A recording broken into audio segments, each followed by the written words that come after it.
नगर निगम के निर्माण के बाद नगर को स्वच्छ रखने की जो गुंजाइश है वो कहीं से कोई कमी न रहे, इसके लिए 2007 में नगर स्वच्छ रहे, स्वस्थ रहे, उसके लिए एक कानून पारित किया गया। और इसमें जो कानून पारित हुए वो धारा 345 के तहत हुए।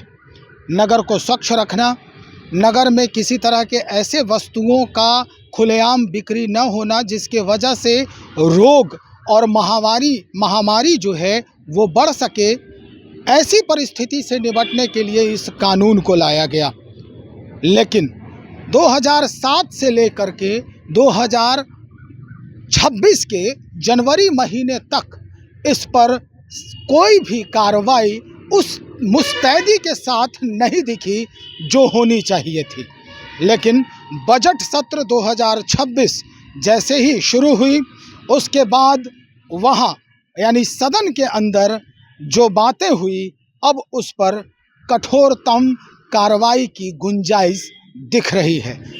लेकिन अब स्थिति ये है कि जो विपक्ष है लगातार इस कानून का हवाला देते हुए कि जो छोटे व्यापारी हैं, मीट मछली और इस तरह के जो बेचने वाले हैं, रेहड़ी लगाने वाले हैं, उनकी स्थिति क्या होगी?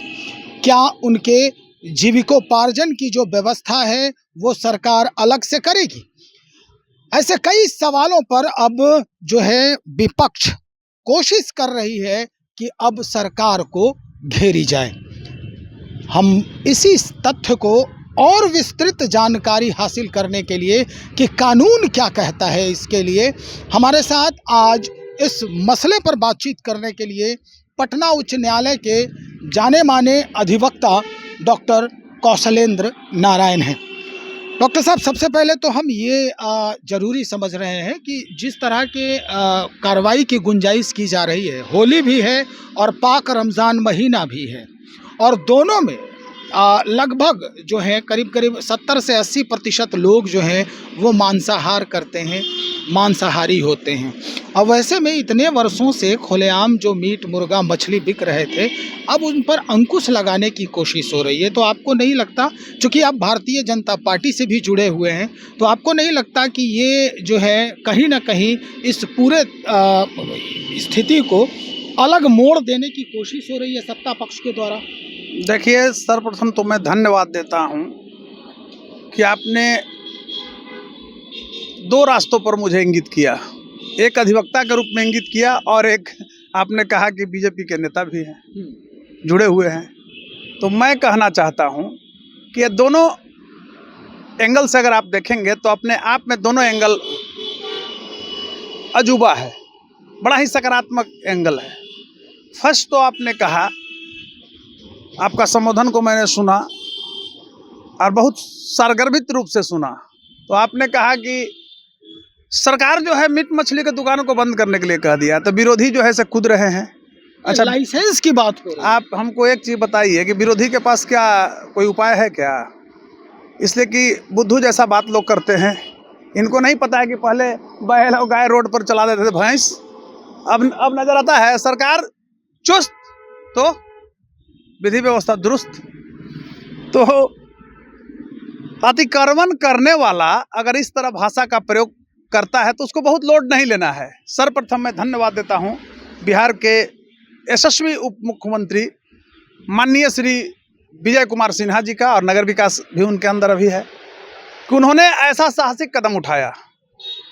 तो मैं कहना चाहता हूं कि आप ये बताइए, सरकार कहाँ कह रही है कि आप मांस मछली मत बेचो, रेवड़ी नहीं बेचो, ठेला मत लाओ, इस पर तो चर्चा नहीं है।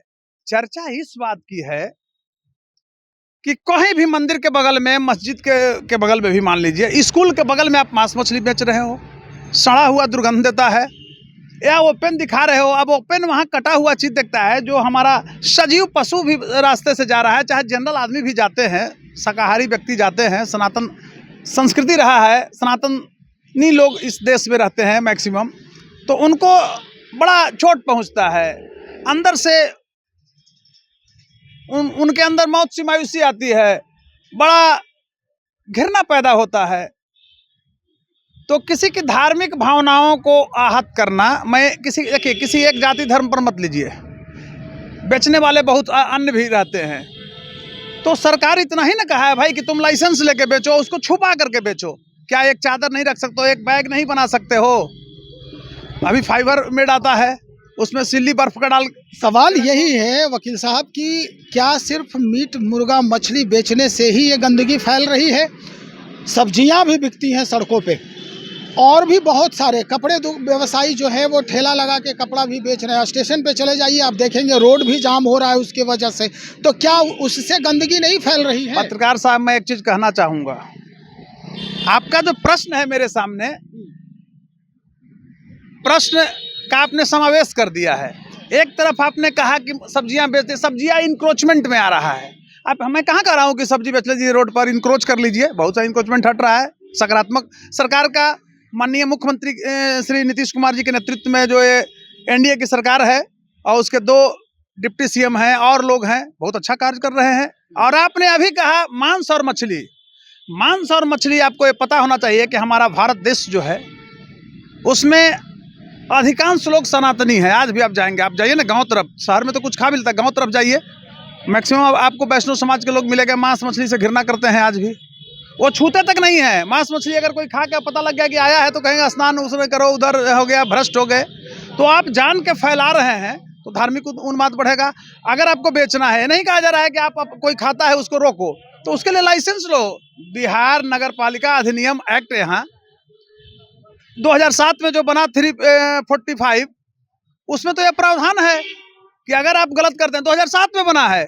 विजय सिन्हा कोई नहीं है कि हाँ, माननीय श्री विजय सिन्हा यशस्वी उप मुख्यमंत्री जो बिहार के हैं, इन्होंने बहुत अच्छा काम किया, जस का काम किया कि इम्प्लीमेंट में लाना चाहा।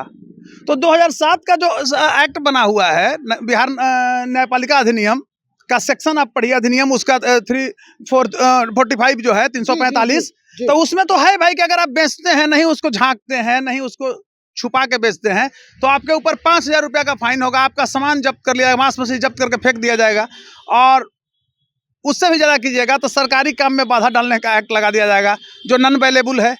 2005 से नीतीश जी काबिज है सत्ता पे बिहार के। 7 में ये कानून बना, 7 से लेके 25 तक इस बात की चर्चा किसी ने नहीं की कि हाँ लाइसेंस लेना जरूरी है या फिर इस तरह से ढक के इसको बेचना है। सरेआम खुलेआम सब कुछ होता रहा, अचानक से अब क्यों? सवाल यही। देखिए होता है क्या ना कि कानून, बहुत सा हमारे क्या कानून जो है शिथिल पड़े हुए हैं, बना हुआ है लेकिन इम्प्लीमेंट नहीं हो रहा है। तो इन्होंने संज्ञान में जब आया, लगा एक यशस्वी मुख्यमंत्री, उप मुख्यमंत्री बिहार के हुए विजय सिन्हा जी, तो इनको लगा कि नहीं ये चीज़ होना चाहिए। अभी मैं बता रहा हूँ, हालांकि मैं वहाँ से हट के निकल गया, न्यूज़ हट आप ही का प्रोग्राम हो रहा था मीडिया वाले का, वहाँ पर मांस मछली सब खुलेआम बेच रहा है आगे। अब वहाँ मीडिया कर्मी पूछना चाहे, हम जल्दबाजी में थे निकल गए, लेकिन आपने कहा कि इस पर आप स्टेटमेंट हम आपको चाहिए, तो हम आए ना। तो जो गलत है उसको कहने में क्या है बताइए। लेकिन विपक्षी अब ये कह रहे हैं कि आपसी द्वंद्व का ये जो है ये परिणाम है। नहीं, आपसी द्वंद्व, मैक्सिमम 2 उप मुख्यमंत्री में एक को गृह मंत्रालय मिल गया और एक को जो है अभी ऊंचा दिखना है, और इस वजह से इस तरह के फरमान जारी। तो ये फीलिंग जो ऊंचा दिखना नीचा दिखने का विपक्ष जो कराता है, इसीलिए विपक्ष, बिहार में विपक्ष की दशा क्या हो गया, 10% 25 पर आ गया है, वो भी विपक्ष का भी दर्जा नहीं मिलता। कांग्रेस की आप देख ही रहे दशा, कोई जनमानस में उसका पकड़ नहीं है। कांग्रेस आज नैनों में बिहार में सवार हो गई है। बिहार कांग्रेस के पास कार्यकर्ता नहीं है, उसमें मैक्सिमम नेता ही है, जो बचा हुआ नेता है। कार्यकर्ता है कांग्रेस का? कहीं झंडा देखते हैं गांव में? कोई नाम लेने वाला भी कांग्रेस का है? गांव में आप जाके देखिए, केस स्टडी मेथड कर लीजिए, किसी चौराहे पर बैठ जाइए। क्यों? कांग्रेस का जो मूल सिद्धांत था उससे भटक गया वो। अब तो जब बीजेपी का ग्रोथ बढ़ा है तो विरोधी तो दहशत में रहेगा, तो कुछ भी बोल सकता है। तो मतलब ये आपसी द्वंद्व का ये परिणाम नहीं। आपसी द्वंद्व का कहां से परिणाम? आपने कहा कि श्री विजय सिन्हा जी थोड़ा दिखाए नहीं, ये असंसदीय भाषा। मैं नहीं कह रहा हूँ, विपक्ष वाले असंसदीय भाषा बोलते हैं। तो विपक्ष का क्या चरित्र है? उसमें आधा तो चोर चोटा बलात्कारी है, आप उस चीज को देखिए, क्रिमिनल्स है, उसका हिस्ट्री देखिए, 10 गो 20 गो था। आप छुप गए कि 3-3 4-4 साल बलात्कार IAS की पत्नी के साथ ये लोग करता था। वो दिन भूल गए हैं? भूल गए? आप जाकर के जो पटना यूनिवर्सिटी में उस समय लड़के पढ़ते थे, कितना आतंक झेले थे आरजेडी की सरकार में, उससे पूछिए। आज वो लड़के नहीं जान रहे हैं जो 2000 के बाद पटना यूनिवर्सिटी में आए, जो 90 में पटना यूनिवर्सिटी में जो लड़के आए थे, चाहे पढ़ रहे थे, जो शिक्षक थे, उन लोगों से पूछिए कि क्या ये लोग का आतंक था। एक दुकान अशोक राजपथ पर ये लोग पैसा नहीं देता था, खाता था, भाग जाता था। तो कहने का अभिप्राय हुआ कि विपक्ष क्या बोल रहा है, इस पर चिंता नहीं करनी है। चिंता करनी है कि हमारा देश में सकारात्मक कार्य हो रहा है, राजहित में कार्य हो रहा है कि नहीं, सनातन संस्कृति को बचाने के लिए कार्य हो रहा है कि नहीं, कोई सांप्रदायिक हिंसा नहीं हो। डॉक्टर इसके साहब, लिए हम लोग समुचित कार्य कर रहे हैं कि विपक्ष का काम है आईना दिखाना, और आईना दिखाने पे आपको तकलीफ क्यों हो रही है? नहीं, आईना हम तो कहे कि आत्मसात करते हैं। विपक्ष अगर इतना सुधर गया तो इसके लिए साधुवाद देने की जरूरत है। चोर अगर जो है वो आप सुने होंगे अंगुली माल डाकू का नाम, तो अंगुली माल डाकू भी बहुत बड़ा महात्मा हो गया। विपक्ष के लोग अगर महात्मा हो गया, एक खासकर आरजेडी वाला, तो हम साधुवाद देते हैं। इसमें आईना दिखाने की क्या बात है भाई? हम एक नियम लगा दिए, कोई मांस मछली नहीं बेच सकता है, दुर्गंध देता है। पूजा पाठ करके हम लोग सनातनी हैं, निकलते हैं और देखते हैं तो घृणा पैदा होता है, लगता है कि वो वोमिट हो जाएगा, वोमिटिंग करेंगे। तो बताइए, उसको रोकने के लिए, हम संस्कृति को बचाने के लिए, हम सनातन धर्म को बचाने के लिए अगर कुछ कार्य अच्छा कर रहे हैं, तो इसके लिए विपक्ष को भनभनी लग रहा है क्या? खुजली लग रहा है उसको? तो विपक्ष का खुजली इस वजह से नहीं है, खुजली है कि भाई अगर उनकी दुकानें बंद हो जाएगी, वो कमाते हैं 100-150 रुपए, और उसके बाद लाइसेंस लेने में हजारों रुपए खर्च होंगे। विपक्ष से ना पूछे कि पूरा मुर्गा उठा लेता था, खस्सी उठा लेता था आरजेडी की सरकार में गरीब गुरुआ से। सरकार उन लोगों के लिए जो बिल्कुल ऐसा कार्य किया, विपक्ष कौन सा ऐसा कार्य उसके लिए क्या यही किया ना कि रोड पर कब्जा कर करके मांस मछली बेचो, किसी के धर्म को भ्रष्ट करो, यही विपक्ष की भूमिका है। सरकार के तरफ से ऐसे लोगों के लिए जो बिल्कुल कम आय वाले हैं, कम आमदनी वाले हैं, उनके लिए कोई व्यवस्था करेगी लाइसेंस के लिए? आप जब विपक्ष के इशारे जो आपको किया है वही चीज हमसे आप कह रहे हैं। आप वरिष्ठ पत्रकार हैं। अरे विपक्ष के तो मैं बोला कि विपक्ष को बोलने दीजिए, सरकार उसको कह रहा है कि तुम आकर लाइसेंस लो, लेकिन हाँ वो दिखाना पड़ेगा कि गंदगी नहीं फैलाएंगे। साफ सफाई अगर करवाने के लिए सरकार कह रहा है तो सरकार दोषी है, और विपक्ष कह रहा है कि नहीं, साफ सफाई करने में, स्वच्छ पटना हम नहीं रहने देंगे, धर्म को भ्रष्ट करने देंगे। ये बात नहीं कह रहे हैं। हाँ, उनका कहना ये है कि जो कम आय वाले हैं, बिजनेस जिनका व्यवसाय उतना नहीं है, डेली का 100 रुपया ही कमा रहे हैं, वो इतना महंगा लाइसेंस कैसे ले पाएंगे? कितना जो आप ये जो बताइए, टोकरी में ले करके घूम रहे हैं, उसके लिए मांस मछली टोकरी में नहीं बिकता है, वो रोड पर है कि आप रख करके बेच रहे हैं। अगर ढक के बेचिएगा तो उसके लिए कहाँ कोई रोक है। आप जो खुलेआम बेच दे रहे हैं, बस स्टैंड के पास बेच रहे हैं, अस्पताल के पास बेच रहे हैं, स्कूल के पास बेच दे रहे हैं, मंदिर के पास बेच दे रहे हो, इसके लिए वो कानून है।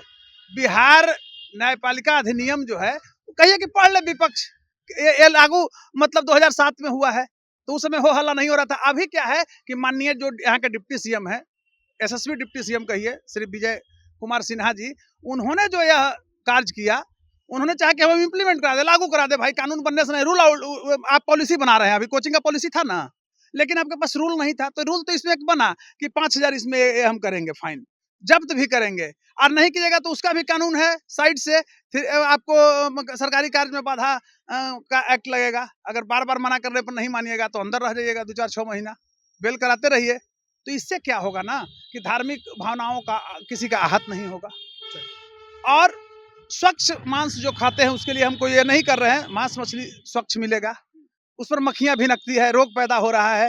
तो हमारा जो रोग का दर है इस देश में, खासकर बिहार में जो बढ़ रहा है, अदर स्टेट में तोप के बेचता है, उसको झांक करके बेचता है, लेकिन बिहार में अगर एक माननीय डिप्टी सीएम विजय कुमार सिन्हा जी ने कहा, इसके लिए हाहाकार क्या है भाई? चलिए, बहुत शुक्रिया।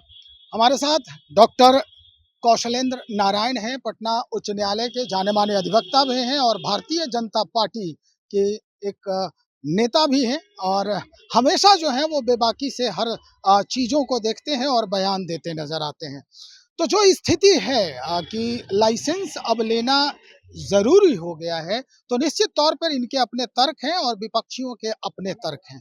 तथ्यों को समझने की ज़रूरत है कि अगर सरकार ने इस पूरे कानून को प्रक्रिया में लाने की ठान ली है, तो आम जनता को भी इस चीज़ को समझने की आवश्यकता है कि क्या इससे सामाजिक लाभ दिखता है।